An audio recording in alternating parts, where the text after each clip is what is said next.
ఇదే మేం కోరుకునే నాయకత్వం. ఎక్కడ అన్యాయం జరిగినా స్పందించే నాయకుడు ప్రజలకు కావాలి. ప్రస్తుతం కుప్పం మండలం నారాయణపురం గ్రామంలో చోటు చేసుకున్న ఘటనపై స్పందించిన చంద్రబాబు ఆ మహిళ కుటుంబానికి 5 లక్షల ఆర్థిక సహాయం, పిల్లలకు ఉచిత విద్య ప్రకటించారు.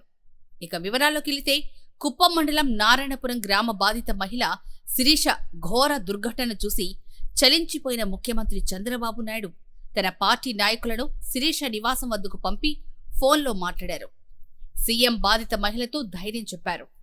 మహిళ, పిల్లలను ప్రభుత్వ పాఠశాలలో చదివిస్తామని, కుటుంబ పోషణ కోసం 5 లక్షలు ఇస్తారని చంద్రబాబు నాయుడు చెప్పారు.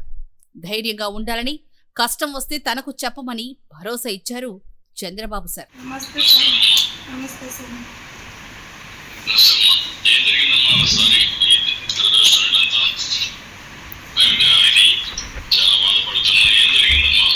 పిల్లలకి టీసీ తీసుకొస్తామని స్కూల్ లోపలికి వెళ్ళి టీసీ తీసుకొని బయట వచ్చినాను సార్. టీసీనే చింపేదానికి ట్రై చేసినారు. నా పిల్లల భవిష్యత్తు, నా పిల్లల లైఫ్ చింపగా నేను చెయ్యడ్డు పెట్టినాను. 2 చెయ్యలు లాగి వెనక పట్టుకొని చీరనంతా పెరిగి ఇదిలిచ్చి గొంతుని పట్టి పిసికి చంపుతానో లేదో చూడు, ఎవడొస్తాడో రాని అని లాక్కొచ్చి చెట్టుకు కట్టేసినారు సార్.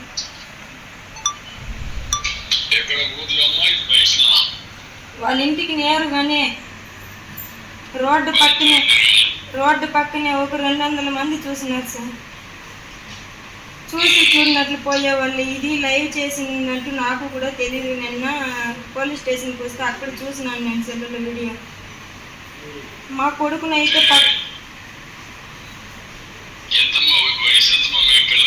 మా పిల్లల వయసు పెద్ద పాప 11 ఏండ్లు, చిన్న పాప 9 ఏండ్లు, కొడుకు 5 ఏండ్లు.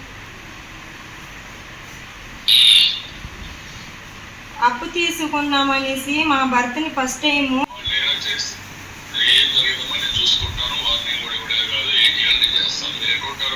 నారాయణపురంలో సార్.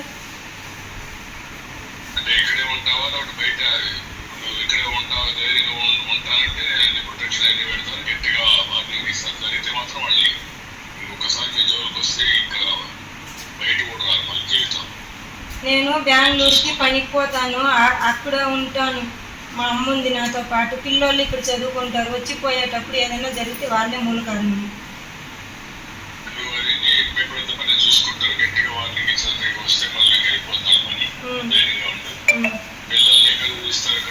మాకు విజయలాపురం హాస్టల్లో సీట్ కావాలా. మా పెద్ద పాపకు 2 పిల్లలు గవర్నమెంట్ స్కూల్లో పోతారు, కెంచన్బల్లో.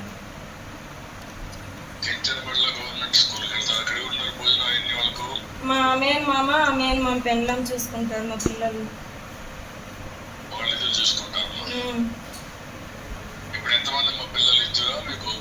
ముగ్గురు సార్. 2 ఆడపిల్లలు, ఒక పాప హ్యాండిక్యాప్ అని, తర్వాత 2 బాగా పుట్టారు సార్.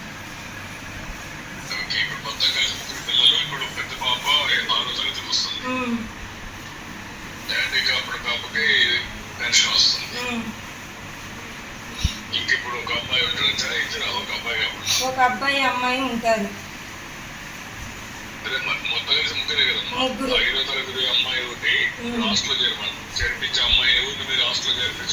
మధుశ్రీ పెద్ద పాప హ్యాండిక్యాప్. ఓకే, ఆ అమ్మాయిని హాస్టల్లో చేర్పించాలి, వీళ్ళిద్దరు చదివిస్తాను. ఓకే, నేను అది ఏం చేయాలో చేస్తాను. ఆ అమ్మాయిని ఇప్పుడు హాస్టల్లో చేర్పిస్తాను. నేను రేపే జరపంటాను, చేర్పిస్తాను. 2 చదివిస్తావు. నేను 2కి చెరువుండలు నేను ఒక పని చేస్తాను. వాళ్ళ పేరుతో ఫిక్స్డ్ డిపాజిట్ చేయమంటాను. ఏం చేయమంటారు చెప్పు. నీకు ఒక 5 లక్షల రూపాయలు డబ్బులు ఇస్తాను. ఏం చేస్తుంది ఆ డబ్బుల్ని? నా పిల్లల చదువు పెడతాను సార్. నా పిల్లల లైఫ్ గురించి నన్ను చాలా మార్చేసుకోండి సార్. నేను అదే ఇప్పుడు 5 లక్షలు ఇస్తే ఎట్లా ఉపయోగించుకుంటాను?